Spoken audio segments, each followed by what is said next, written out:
이번엔 정치권 상황 보겠습니다. 4월 총선 공천 과정을 둘러싼 민주당의 내홍이 좀처럼 잦아들 기미를 보이지 않고 있습니다. 친문 비명계를 중심으로 이재명 대표 사퇴론까지 거론된 가운데 오늘도 후폭풍이 예상됩니다. 자세한 내용은 국회 취재기자 연결해서 알아보겠습니다. 김대겸 기자. 네, 국회입니다. 네, 먼저 민주당 분위기부터 보죠. 공천 결과를 둘러싸고 비명계 의원들 불만이 커지고 있다고요. 네, 경선 과정에서 최대 30% 불이익을 받는 현역평가 하위 20% 명단에 비명계 의원들이 대거 포함되면서 민주당 내용은 점점 커지는 분위기입니다.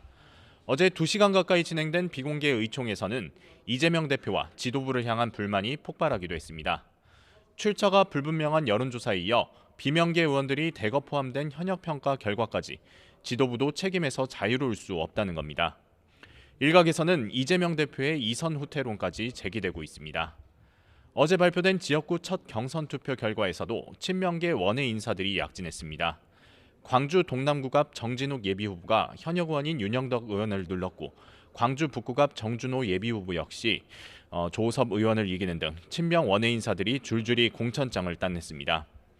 오늘도 민주당은 추가 공천심사 결과를 발표할 예정인데요. 서울 송파갑 출마를 권유받은 친문 핵심 임종석 전 대통령 비서실장과 고향 충주 출마를 권유받은 것으로 알려진 이인영 의원의 포함 여부가 주목됩니다. 네, 반면 국민의힘은 상대적으로 공천을 둘러싼 파열음이 크지 않은 모습이죠. 네, 국민의힘은 현재 253개 지역구 가운데 72.7%인 184곳의 단수 경선 후보를 정했습니다.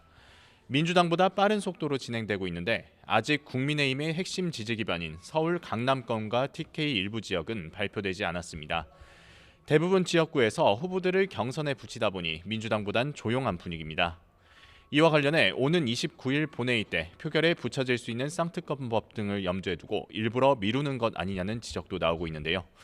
장동혁 사무총장은 오늘 기자들과 만나 일부러 발표하지 않는 지역은 없다고 부인했습니다. 아직 발표되지 않는 공천 배제 대상인 하위 10% 의원 명단이 언제 공개될지도 주목됩니다.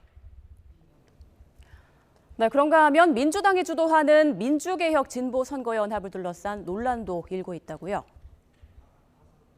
네, 범야권 위성정당 추진체인 민주개혁진보 선거연합은 어제 진보당과 새진보연합이 추천하는 비례대표 후보자 3명을 후보자 명부에 배치하기로 합의했습니다. 각 정당 추천 후보자 외에 4명은 국민 후보를 선정해 당선권인 10명을 채우기로 한 건데 이를 두고 사실상 나눠먹기 아니냐는 지적이 제기되고 있는 겁니다. 이외에도 울산 북구에선 현역 의원인 민주당 이상원 의원 대신 진보당 윤종호 후보를 단일 후보로 내세우기로 하면서 이 의원 측이 반발하고 있습니다. 지금까지 국회에서 전해드렸습니다.